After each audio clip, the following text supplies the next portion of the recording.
What's up, guys? Part two for my hero, King Baldwin. Now, if you've ever seen the movie Kingdom of Heaven that came out in 2005, it was directed by Ridley Scott, and Orlando Bloom is the main character. He plays the Baron of Ibelin, Balian of Ibelin. Now, that is a real character as well, but his role kind of is historically jumbled up in the movie. And the movie doesn't really get all the history accurate, but it tells the general story in a very, very beautiful way.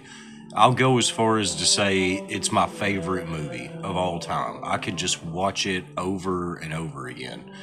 But it is so beautiful what King Baldwin says to Balian of Ibelin. He says, "A king may move a man, may move a pawn on the chessboard, so to speak, but his actions are his alone. You cannot die and go to heaven to be judged by God and say, I was commanded by so and so to do thus. No, your actions are in your hands and you're keeping alone. So you must always act accordingly." And I mean, I might not have got the quote perfectly, but that is really deep. That is something to live by, really, because we live in a world where there are a lot of powerful people in positions over us and command us to do things that we don't really think are ethically right.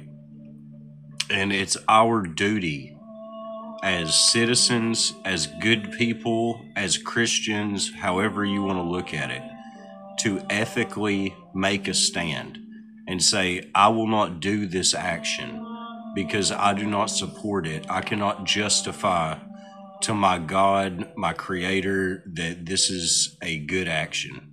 It doesn't matter if I was commanded to do so. So that's something beautiful that he showed. He also just had a lot of mutual respect from Saladin, the Arab king. They had so much mutual respect for each other that when Saladin was sieging Carrick, King Baldwin rode out to the battlefield at risk of his own life because he was in such poor health that he individually went to Saladin to meet with him and stopped the battle, saved thousands of lives. And that is just a perfect example of a role model to follow. He was a very good and just man, and I think he should even be martyred as a saint.